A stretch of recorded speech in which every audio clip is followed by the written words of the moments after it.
Hello and welcome to the Musician's Map podcast. I'm Kane Power. I want to say thank you to everyone who's been listening, watching and sharing the podcast. The response so far has been amazing. I love getting your messages and emails with feedback, and I especially love hearing how the podcast has helped so many of you. So please keep that up and keep sharing the Musician's Map resources in your Facebook groups, your Reddit threads, and among your friends. The number of people who've been getting involved in the Facebook group and checking out the Musician's Map ebook and audiobook is growing every day, and the community we're building together is slowly becoming something really great. If you haven't checked out the Musician's Map ebook and audiobook, or if you've checked it out but haven't picked up your copy yet, there's now a free sample chapter available for download. So go to musiciansmap.org/free-sample to get your copy now. This week is the first episode dedicated to music production and recording, the audio basics. And since it's the first episode, we're going to start at the start. Today, we're going to talk about the essential equipment you need to start recording yourself and making music at home. Whether you're looking for the right software to make beats or electronic music, or you want to know how to record yourself and your instrument, this is where you need to start. Microphones, interfaces, software, headphones, keyboards, and computers. We outline the best options, the different applications, and the minimum requirements. To help me on this journey through the audio spectrum, my guest this week is John Holt. John is a certified pro in Logic Pro X and teaches Ableton. He works for Focusrite and Novation, and he has a YouTube channel called The Audio Journey. We caught up over Skype. John, welcome to the Musician's Map podcast. Thank you very much for having me. It's a pleasure. So let's begin with the bare essentials that you need to get up and running recording as a musician, singer-songwriter, producer, using acoustic instruments and electric instruments, and software. What's kind of our Sure. sort of minimum setup that we could get away with? So the bare minimum setup is much less than people think, and that's something that I try and stress whenever I talk about this. So, for example, an electronic producer, a guy called Route 94, made a song called My Love, and he made it in his boxer shorts, sat on his bed with a laptop in Ableton, and it was number one for weeks. So Yeah. I'll stress to start with that you really, really don't need a lot of stuff, especially for electronic music, but the basic setup that you're going to need is a computer, which obviously we'll go into these in a little bit more depth throughout the podcast. But as long as you've got a computer, a piece of software, and something to listen back with, so that's going to include a setup of an audio interface and either some headphones like these ones or some speakers. So you've got a computer, the software, stuff to listen back with, and if you're recording instruments or voice, a microphone, really bare minimal stuff that you need. Yeah, nice. So before we actually do get into all the details, I just want to make it clear to our listeners that the point of all this is so that our listeners can achieve a good sound in order to represent their music in the best way possible, right? To give them the best chance of gaining an audience. Anyone can make a recording with their phone and put it online. This is for people who want to sound better than that. So let's run through each piece of the puzzle. And we'll expand on the minimum requirements that you just outlined, and the minimum requirements to achieve a good sound. So the essentials, let's start with the computer, something that most people have, I suppose. Exactly, and there's some sort of minimum specs when it comes to RAM, processor, that you set as a general benchmark. It's not sort of hard and fast rules. It's not, if you've got 4 gig of RAM, you're never going to be able to produce music. There's some recommendations, completely depends on the age of your laptop and how sort of clogged up it is with stuff. But as a general rule of thumb, I tend to say stick to an i5 processor or above, and 4 gig of RAM, 8 gig of RAM preferably, and make sure you've got at least sort of 100 gig or so spare on your hard drive, however big that is. Yeah. So if you've got 256 gig hard drive, preferably an SSD, because that's going to be much quicker. An SSD made a world of difference to my old MacBook. Got another 2 years out of Me it. too. That's a big tip there. Yeah. But so as long as you've got preferably an SSD, at least 100 gig spare, 8 gig of RAM and an i5, which is a fairly standard spec now. Doesn't matter whether it's Windows, doesn't matter whether it's Mac, even Linux. I think you can get some sort of recording software for now. So basically, just a Mac or a Windows computer or a Linux computer that you've kept in fairly good condition is going to be absolutely fine. I've been using a mid-2012 MacBook Pro since 2013, and I've managed to keep that running. It'll run multiple pieces of software at the same time. It's just about keeping it in good condition, really. Yeah, totally. I had an iMac, I think it was a 2007 or 2008 iMac, one of the big old white ones. I only got rid of that in 2016, like not that long ago, and I recorded albums with it, and I was mixing with it, and just maxed out the RAM and just looked after it, as you said. I've still got a 2009 MacBook Pro. That's not this one. That's just like another one. But as you say, you really can just look after your machine, and you get a lot of longevity out of it. Also, there's some really cheap machines out there. I just set up my mum, not a recording setup, but with a Lenovo laptop, and it's i7, 500 gig SSD, 8 gig of RAM, and it's a great little laptop, and it'll cost her like $1,000 New Zealand, so it's like 500 quid. It's so cheap. Not a lot, you think, okay, that's easy. Okay, so pretty much anything within the last 5 years ish, if you're looking after it, you'll be okay. Is going to be absolutely ample. And with all of these things that we discuss, I think an important thing to think, if you are starting out and you're just young, you may be 20, you've not got £500 to go out and spend on a laptop, and then another few £100 to buy the rest of the equipment.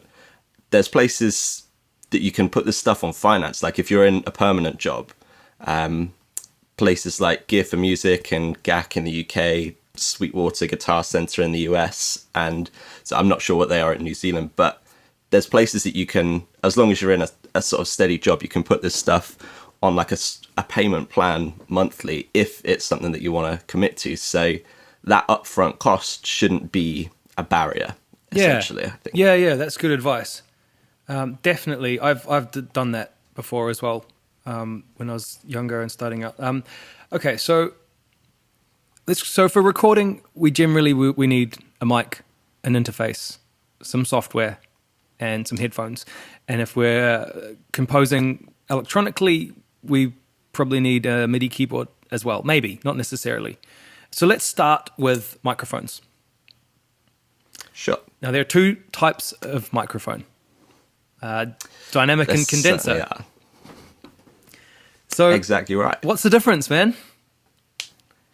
The quickest way I think to explain the difference between a dynamic and a condenser is dynamics are for loud sounds. They're not particularly sensitive, so you could put a dynamic mic on a snare drum, which is incredibly loud, or a male vocal, or an electric guitar amp, and it's going to sound great. It's going to be able to cope with those really, really loud volumes. You're not going to get as much sort of high-end detail as you are with a condenser mic, but a dynamic mic you can throw in front of anything and it's going to sound brilliant. So the main examples of that, as you know, are going to be a Shure SM57 and an SM58.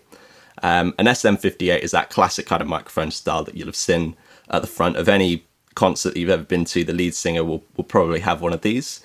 An SM57 is probably one of the most popular studio recording mics that you're going to come across for mainly snare drums, electric guitar amps. You're always, even like the top studios are going to have SM57s to record this stuff, and they're like probably less than $100 $120. Yep. New Zealand, like less than £100 UK money. I think they're actually $200. That's really not. Just a bit of a rip. Okay. But yeah, they're cheaper overseas. Exactly. So like really budget stuff. Condenser microphones are mainly what you're going to use for vocals in like a studio environment. Vocals being the main thing that you'd use for them. Acoustic guitars are a really nice thing to use for that kind of thing. If you're recording drums, there'll be like the overhead microphones picking up the whole kit and the cymbals. Basically, they're just more sensitive. They get more like high-end detail, which is why they're nice for vocals, especially female vocals and things like that. But they also require power, so 48 volts or phantom power, which is just a button that you press on your interface to turn them on and power them. But yeah, the main difference, dynamics for big, loud stuff. Condensers are for when you want a little bit more detail and high end in the sound. Nice. And I am currently using a dynamic mic for this. What are you using? I am using a condenser, a small condenser mic. It's about that far away from my face. And yeah, it picks up so much sound. So I could stand over in the back corner of this room. And as long as I was talking at a reasonable volume, you'd be able to hear it, which is what I was saying about sensitivity.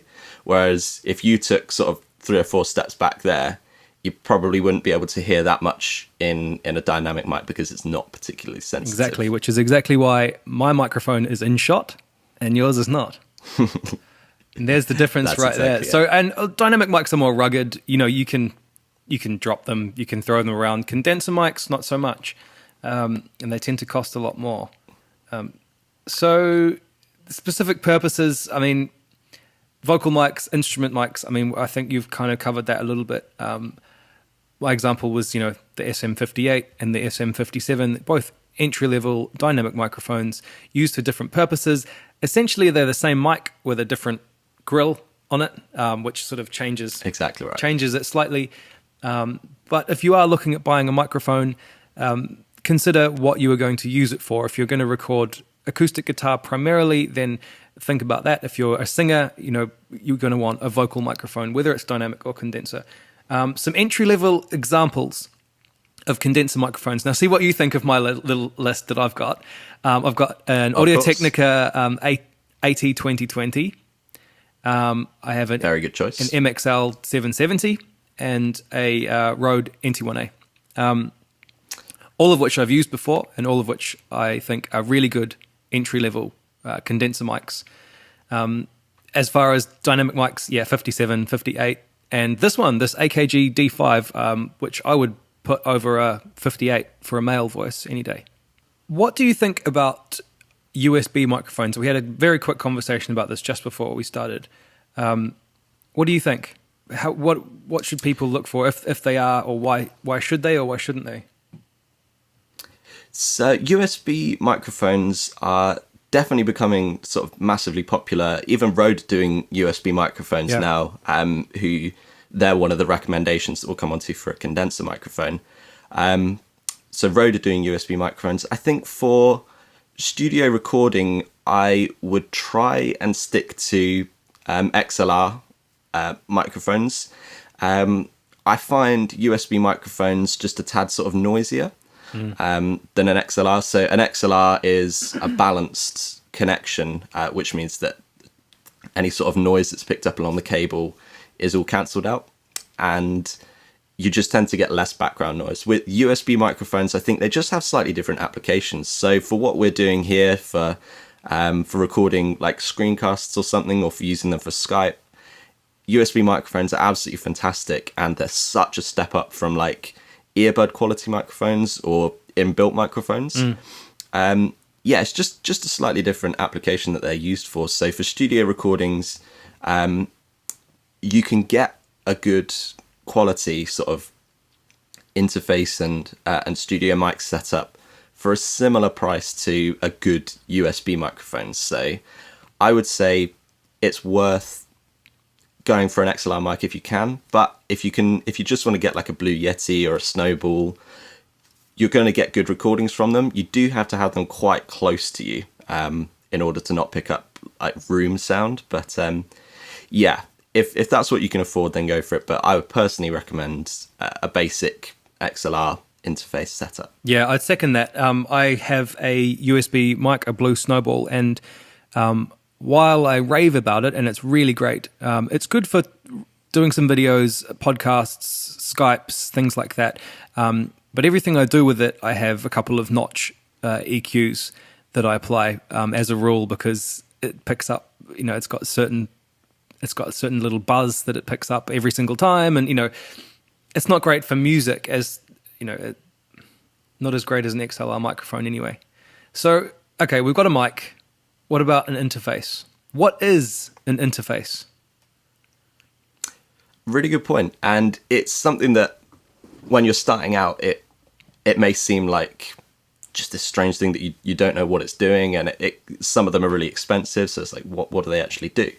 The quickest way to describe an audio interface is it's the middleman between your microphone and your computer. So the connection, the plug that microphones have, the dynamics and condensers, is called an XLR. That plugs into microphones, and basically much less noisy than anything else is going to be. And XLR microphones plug directly into an audio interface. An audio interface is then going to plug into your computer via USB, Thunderbolt, or Firewire, really. So that's the most basic way to describe an audio interface. And as Kane says, studio monitors, which are like the big studio speakers you see, also don't plug directly into your laptop or computer. So they also plug into an audio interface, which is how you get sound from them. Yeah, and you can do a few other things. You have volume control, and you have things like pads and 48 volts for your condenser mics, instrument inputs so you can plug in your guitar or your bass guitar. There's a few things that they have that your computer won't. So let's recommend a few. Focusrite Scarlett 2i2. Yep. The M-Audio M-Track, the PreSonus Audio Box, and the Alesis Core 1, which I've just seen today. Never used it. I've used all of the other ones, and I can vouch for them. But the Alesis Core 1, it's tiny. It's like this tiny little thing. It's just got an input and a XLR, a dual XLR jack input on it, and it's got a little switch, and it looks awesome. And Alesis, they make decent gear. I've used an M-Box on multiple occasions. I used to own 2 different ones. I'd back an M-Box, although sometimes they can be noisy. But any of those, I think, would be good. I'm sure you could vouch for the Scarlett. Definitely. I think all of those choices are definitely good choices. My personal preference would be the Scarlett 2i2. That's what I've used from the start. I've used other ones sort of at university and other studios, but for my own personal recordings, I've always used a Scarlett 2i2. And I think the main reason is that Focusrite's preamps are just really good quality. And to explain what a preamp is, it's basically just your microphone signal is really quite quiet when it just comes from a microphone. It's got to be boosted before it goes into your software, and the preamp boosts that. And if you've got a noisy preamp that's going to add noise, as you say, it just doesn't sound particularly professional. Like, noise on a recording just doesn't sound nice. So the better your preamp, the cleaner your preamp, the better your recording's going to be. And I think Focusrite do fantastic preamps. That's what they're absolutely renowned for. That's the reason I tend to go for these, and they're so cheap in comparison to what you can spend on audio interfaces. They're, in terms of the USB audio interface market, they pretty much dominate it. So I'm definitely biased. It's the company that I work for, but across the board they're pretty fantastic. Another one which I can recommend that wasn't on the list as well is a company called Steinberg. Make a UR22, which is very similar to the 2i2, a little bit cheaper, but it's got some iPad connectivity and stuff, which the Scarletts do as well. But yeah, definitely a cool feature as well. Nice. Yeah, and I mean, I can back up on the Scarlett. I've used one before. I've used other Focusrite preamps. I've had an Octapre, and they're always great. Currently, I'm using Universal Audio Apollo Twin, and that's nice. I love it. It's beautiful. It's a bit kind of fancy. It's definitely the fanciest interface I've had. Software. Now this is the big one. There are so many people out there wondering which software they should use and which is the right one for them. So firstly, people call them a DAW, D-A-W. What is a DAW? Very good question. So a DAW, DAW stands for Digital Audio Workstation. So when you record through a microphone, your voice is an analog sound that's just out in the world. An interface turns that into just a digital representation of that, which is a recording. So you're working with digital audio. It's a workstation that you use to edit music. So that's a simple breakdown Nice. of what a DAW is. Yeah. And there's some examples which I'm sure we'll dive into. Yeah, so there's a ton of programs. There's more than we have time to go over, but I've got a few. Let's just get your thoughts on the main ones. So Pro Tools. I use Pro Tools. I've always used Pro Tools. That's my preferred software, mainly because I know it. You know, I started on it, and now I know it. I know it backwards, so that's what I use. Pro Tools is the industry standard, as they like to tell everybody. What else do you use? I mean, why is Pro Tools so special, do you think? I think for advanced audio editing, nothing really compares to Pro Tools. And that's why you'll rarely hear Pro Tools mentioned without industry standard linked onto it as well. And for good reason. It was one of the first digital audio workstations when the big switch from recording onto tape to recording digitally switched over. So there's that bit of heritage there. But yeah, they've been an industry leader in terms of advanced audio editing, which is a key thing to remember. You can do whatever you need to do in pretty much all of these pieces of software. But if you're really diving into recording bands, recording singer-songwritery stuff, then Pro Tools is going to be fantastic to, as you say, learn from the start.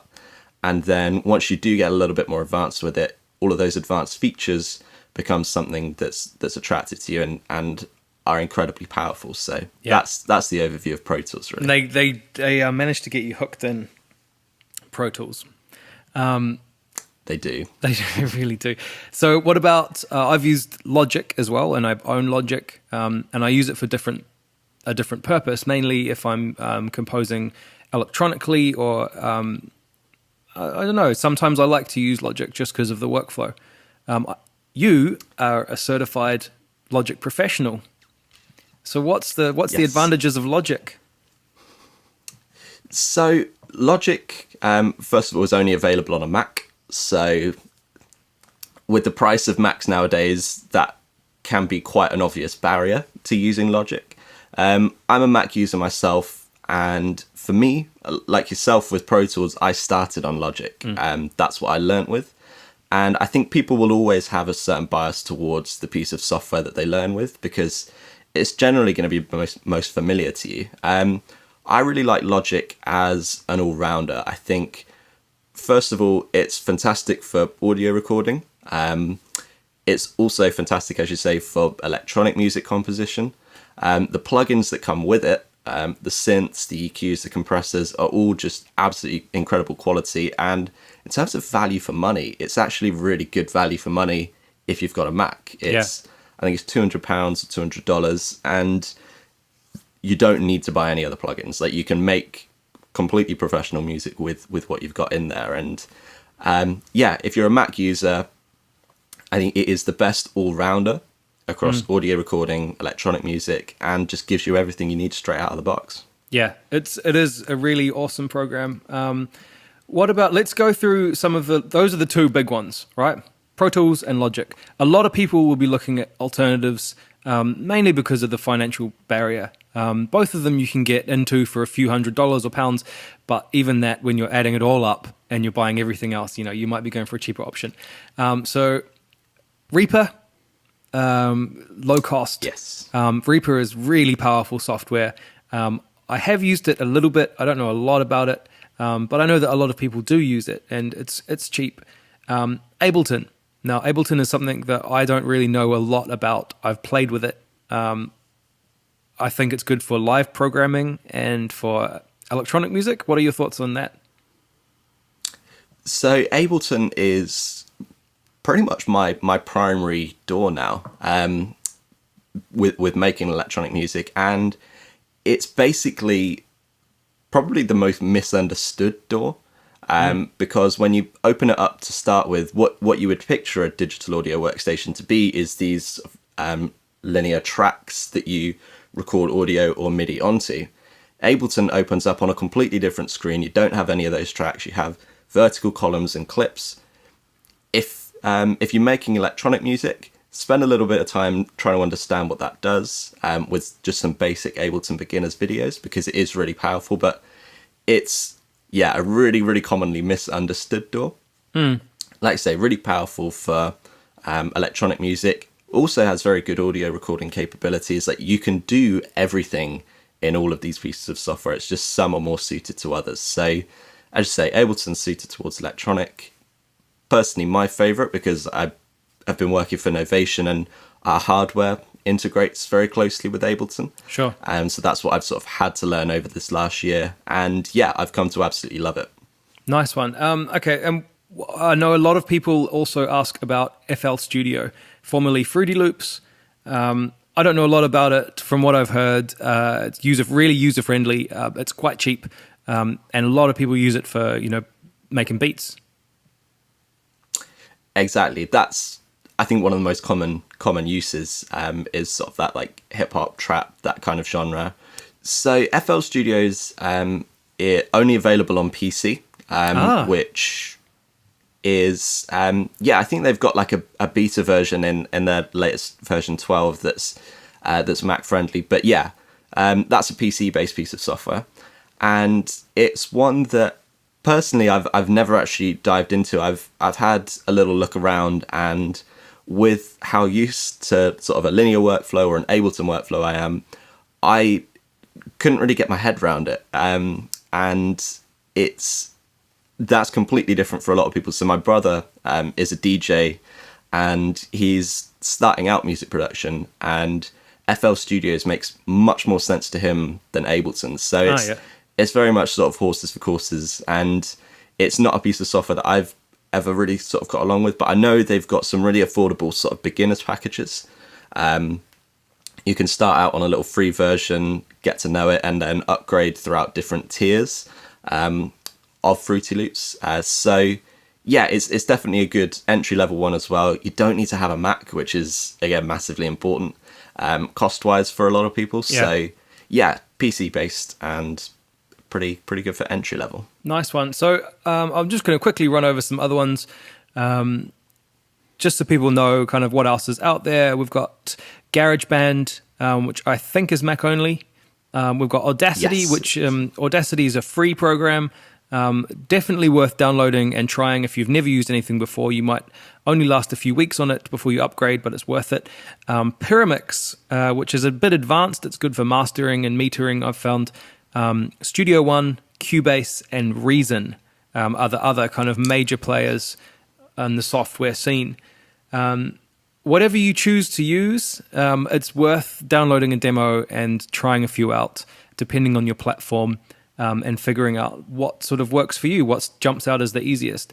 If you go for one of the more well-known ones, there'll be more videos out there of people, instructional videos. Definitely. Okay, so let's move on to headphones. What are the minimum requirements for headphones? We're both using totally different ones.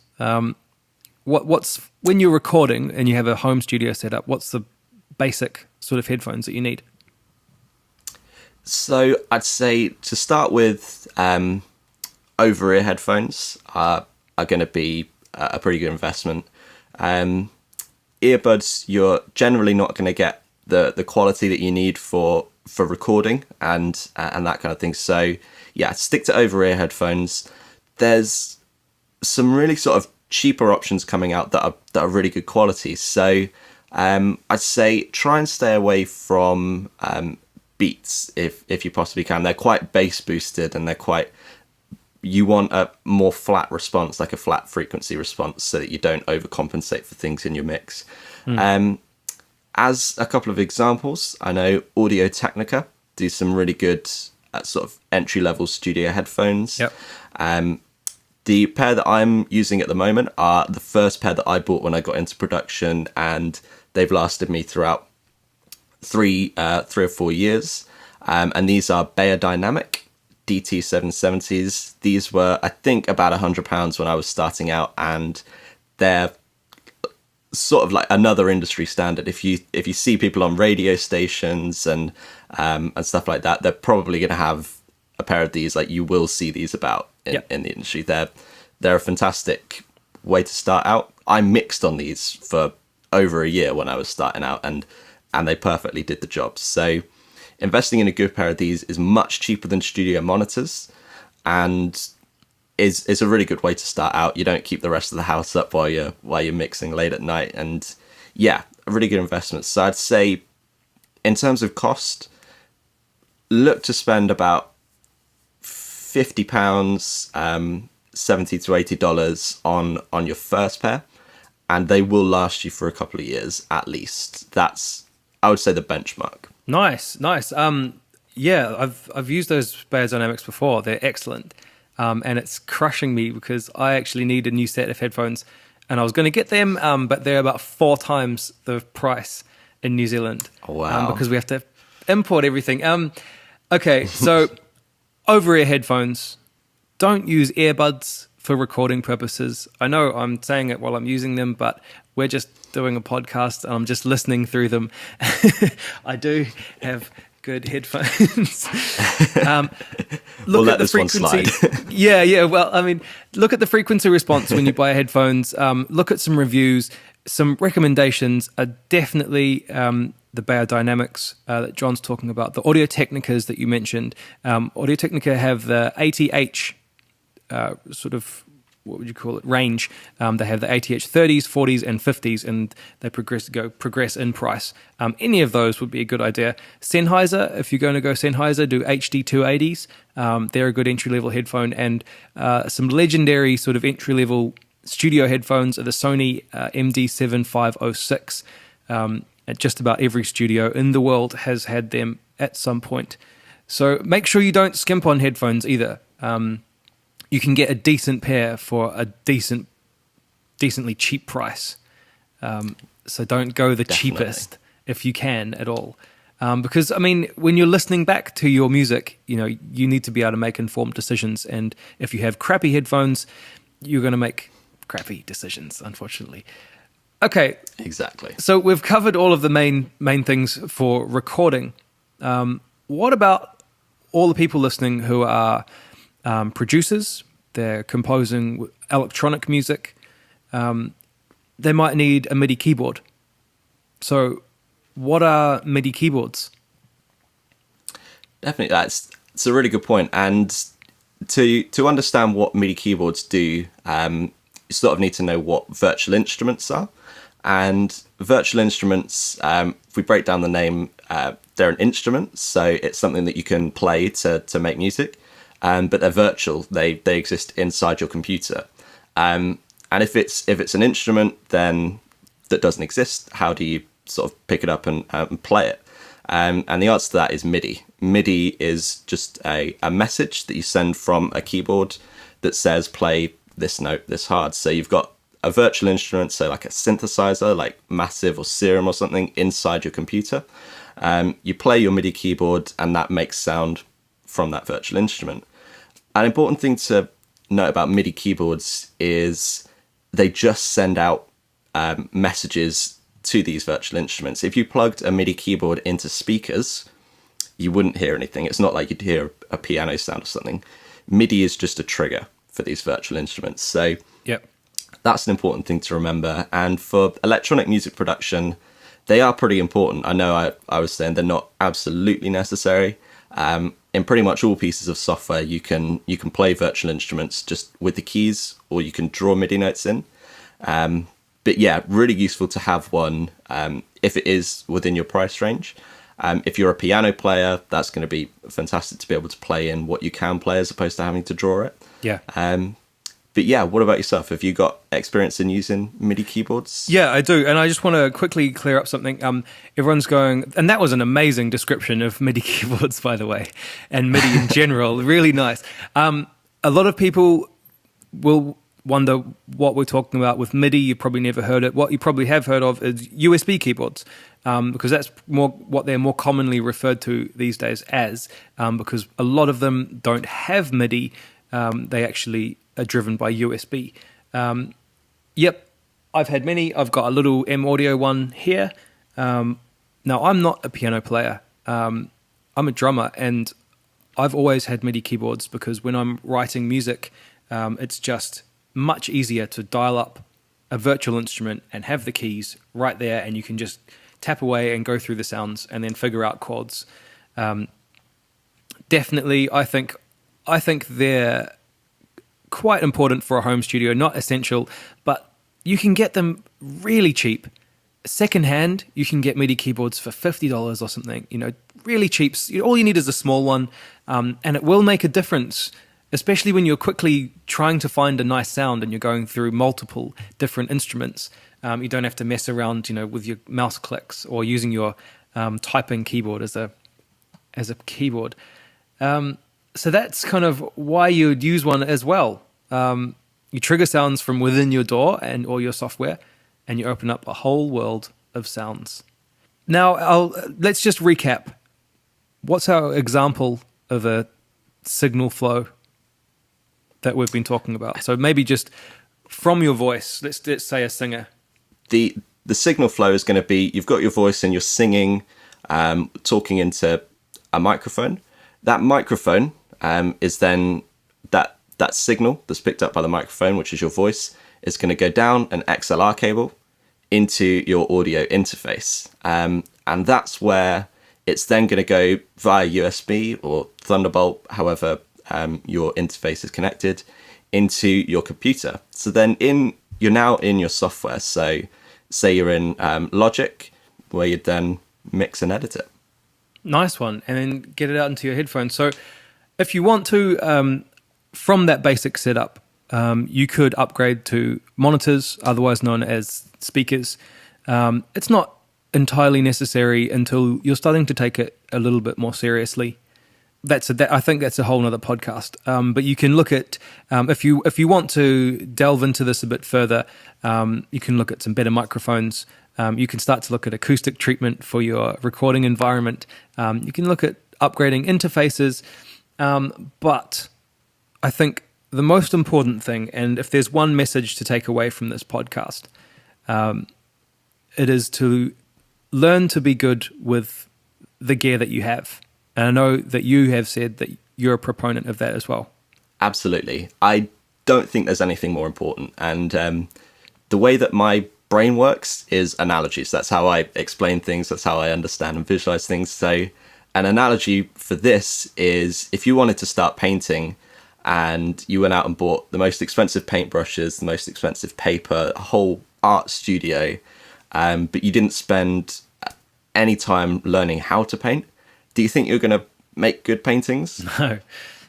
No. So it's, if you invest a little bit of what you would spend on those extra bits that aren't completely necessary into going to an experienced painter, or just looking at like YouTube tutorials saying, I want to learn the basics of like brush strokes, how to hold the brush, what kind of paints are going to get what kind of texture, and I know nothing about painting that. I could have just absolutely butchered those terms, but the basic principle is learn the basics of how to use what you've got and get some advice, like we have done in this podcast, of what the basics are that you need to get started from someone that's doing painting. And once you've got those, just learn how to use them, because the likelihood is the same as audio. You can get really, really good results from basic stuff. So learn how to use what you've got. Instead of spending £100 on a new EQ plugin from Waves, spend £100 getting an experienced engineer to teach you how to use the EQ that comes with your software, and you're going to be so much better at EQing. Yeah, exactly. Now, I've always thought that, getting a good sound is 80% the engineer and 20% the gear. Yeah. So everyone who's listening, make sure that you do the best you can with the gear that you have. Experiment, ask for advice, as John has said, read some books and listen to some more podcasts, and you'll be on the right track. Absolutely. John, thank you so much, mate. That was fantastic. No, thank you very much for having me. It's been a pleasure.